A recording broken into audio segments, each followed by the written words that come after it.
Olá, meus cumprimentos a todos, aqui estou eu para mais um vídeo. Vamos começar pedindo a Jesus que nos ampare, abençoe, ilumine, para que a gravação desse vídeo ocorra da forma mais clara possível. Porque hoje nós vamos tratar de um tema que ele desperta bastante curiosidade nas pessoas. Principalmente porque a gente vive num momento em que as mentes das pessoas as mentes estão muito conturbadas. As pessoas estão vivendo assim um período de que a gente até fala, mas que obsessão, né? As pessoas se sentem num intenso processo de influenciação espiritual. E quando a gente pensa em obsessão, via de regra, principalmente quando a gente é adepta do espiritismo, sempre é alguma coisa muito negativa. Obsessão, no caso, é a influência pesada do espírito desencarnado sobre um espírito encarnado. Mas obsessão não é só isso. Nós sabemos, diante da doutrina espírita, que a obsessão ela pode acontecer do encarnado para o encarnado. Sabe aquelas situações em que a gente convive com alguém que domina o nosso pensamento, que não deixa a gente agir por nós mesmos? Então, é uma obsessão do encarnado para o encarnado. E muitas vezes o próprio encarnado permite isso, porque ele, por comodismo ou por outra razão qualquer, ele fica na dependência do outro. E essa dependência fica cada vez maior e então essa criatura acaba realmente exercendo uma influência muito grande sobre o outro encarnado. Mas a obsessão, ela também se dá do encarnado para o desencarnado. Sabe como? Assim, olha, suponhamos que nós tenhamos na nossa família alguém que já partiu ou alguém que está prestes a partir. Ontem, por exemplo, na coordenação de um grupo de estudo, um dos participantes citou o caso de dois familiares com mais de 90 anos e que os seus familiares, por amor, na ânsia de não perdê-los, né, porque a gente não perde ninguém, mas aquela situação, eu não quero que vá. A pessoa fica obsidiando o que está prestes a desencarnar, porque não deixa eles livres para darem continuidade à sua trajetória. Então é do encarnado para o desencarnado. Mas essa obsessão, ela também acontece não nesses momentos finais, mas quando a gente não quer pensa, né? A gente pensa 24 horas por dia naquele ser que já partiu.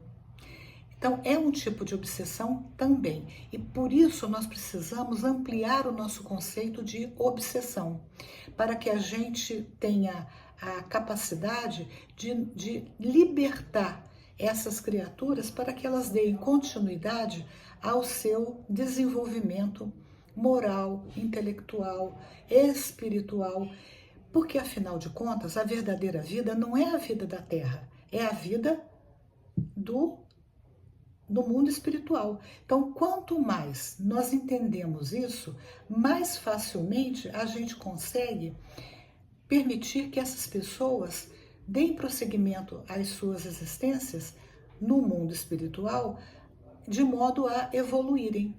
Então, aí eu estou citando um segundo caso de obsessão de encarnado para desencarnado. Agora, também a gente sabe dos casos de desencarnado para encarnado, ou seja, daquele espírito que já partiu, que está no plano espiritual e está vinculado ainda a nós que ainda estamos na carne, estamos encarnados.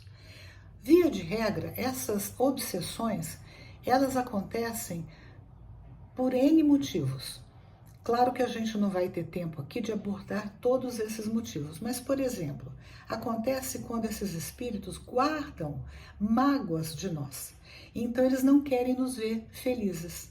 E aí eles ficam procurando brechas para nos intuir a fazermos escolhas que não vão permitir a nossa evolução espiritual.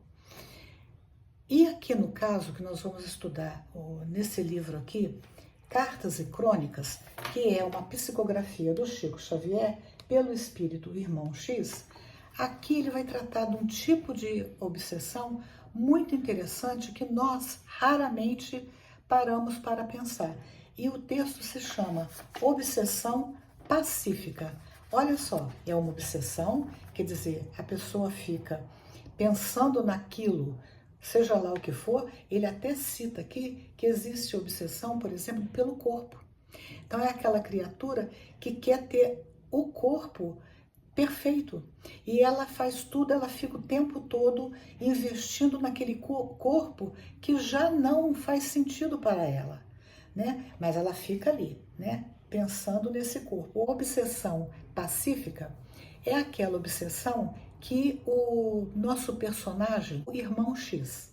O Irmão X vai conversar com um personagem desencarnado que é o Custódio Saquarema. O Custódio Saquarema, ele está lá no plano espiritual e o Irmão X vai fazer uma entrevista com ele. E o Irmão X, quando vai conversar com o Custódio, ele vai com uma expectativa. E a expectativa é que esse Custódio seria um espírito já bastante avançado. E por quê? Porque ele veio de uma família espírita, então supostamente teria todas as informações necessárias para não sofrer nenhum tipo de obsessão. E qual a sua surpresa quando o Custódio Saquarema diz: ah, meu irmão, lê do engano. Eu vim sim de uma família espírita, tive todas as oportunidades para evitar uma obsessão, mas por comodismo, por isso que ele chama o texto de obsessão pacífica. Então, ele fala o quê? Que ele sofreu um processo obsessivo de espíritos que não queriam vê-lo progredir. Então, qual é o primeiro tipo de obsessão? O Custódio, ele fala assim, quer ver? Da minha parte, havia retomado a charrua física, ou seja, o corpo físico, levando excelente programa de trabalho, que, se atendido, me asseguraria precioso avanço para as vanguardas da luz. Então ele está dizendo o quê? Que quando ele reencarnou, ele trouxe muitas oportunidades para o crescimento. Se ele tivesse atendido a esse programa de maneira adequada. Entretanto, continua ele, meus vampirizadores, ardilosos e inteligentes, quer dizer, espertos, né, ardilosos, montaram para ele uma série de armadilhas para impedi-lo de assumir aquilo que ele havia se comprometido lá no plano espiritual. Então, esses vampirizadores, ou seja, esses obsessores, eles eram ardilosos e inteligentes. E aí ele diz o seguinte, que esses obsessores, eles agiam a socaba. Olha, é uma expressão que eu não conhecia. E a socaba quer dizer disfarçado. Custódio Saquarema, ele não identificava aquilo que acontecia com ele como sendo um processo obsessivo. E como é que era? Quando ele entrou na adolescência, que ele começou então a receber convites para atuar, né, dentro do bem, os vampirizadores, ou seja, os obsessores, falavam para ele assim, que nada, Custódio, você tem a vida pela frente, né? Não vai se entregar a esses compromissos que só vão te afastar dos prazeres da vida. E aí ele não atribuía isso a um processo obsessivo. Depois, quando ele entra na fase adulta, os obsessores continuavam dizendo para ele, larga a mão disso, você está muito jovem ainda, aproveita a vida, né? Depois, lá na frente, você pensa nessas coisas da alma. E ele, mais uma vez, largou a oportunidade de crescer do ponto de vista espiritual. Passou o tempo e lá na frente, quando ele já estava casado e com filhos, constituído uma família, esses obsessores falavam para ele assim: olha, você tem mulher, tem filhos, você tem que dar mais atenção à sua família. Deixa essa parte espiritual para o futuro. Não ligue para isso. Isso não é importante para você agora. E novamente ele deixou o barco correr e não deu atenção. Aí lá no final do texto, quando ele já está idoso, ele fala que veio a velhice e veio a doença. E olha só como ele se refere a essas duas condições. Ele fala: chegaram a velhice e a doença, essas duas enfermeiras da alma.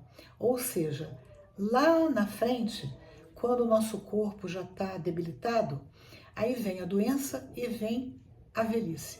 E o Custódio chama essas duas condições como enfermeiras da alma. E são enfermeiras por quê? Porque vão nos convidar a olhar para a nossa condição espiritual. E aí, finalmente, então, o Custódio percebe o tempo que ele perdeu, não dando atenção para todas aquelas condições que seriam importantes para o crescimento espiritual dele. Mas aí já era tarde demais. E pensa que os obsessores lá deixaram ele? Não. Eles continuaram envolvendo o Custódio com esses pensamentos, falando para o Custódio: olha, você precisa pensar mais em você do que nos outros. E aí o texto termina assim: os meus perseguidores, quer dizer, os obsessores, não me seviciaram o corpo, não me maltrataram o corpo. Então ele não teve nenhuma doença grave e nem me conturbaram a mente. A mente do Custódio estava em perfeitas condições. Mas eles acalentaram o comodismo e com isso me impediram qualquer passo renovador. Então, assim, quando eles falaram, deixa disso, né? Não pensa nisso hoje, estava incentivando nele o comodismo.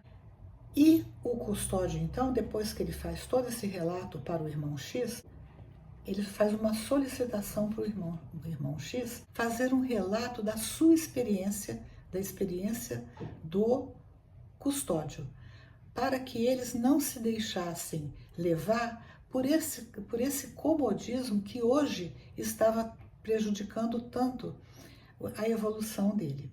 E aí ele reconhece a obsessão pacífica, perigosa e mascarada. Por quê, né? Mascarada, a máscara, né? Esses obsessores chegavam como amigos, né? Não estavam prejudicando o Custódio de forma alguma. Diga-lhes, falando para o irmão X, alguma coisa acerca do valor do tempo, da grandeza potencial de qualquer tempo na ramagem humana. Então, o tempo para nós é muito importante, a gente não deixar o tempo passar. Porque quando a gente vê, e o tempo passa muito rápido, quando a gente vê, o tempo já foi. E é isso que o Custódio está convidando o irmão X para fazer. Embora o próprio Custódio soubesse que, assim como ele desdenhou esse tipo de conselho, nós encarnados também desdenhamos. A gente fica achando que eu vou aproveitar a vida, eu vou deixar isso lá para frente. Então o próprio Custódio tinha consciência de que isso também ia acontecer conosco, muito embora ele continuasse solicitando ao irmão X que ele levasse para nós, que somos os encarnados, essa experiência dele, para que a gente não deixe o tempo passar em vão. Gostaram desse vídeo? Se gostaram, dê um joinha, compartilhem e comentem. E vamos, aguardo vocês no próximo vídeo, se Deus quiser.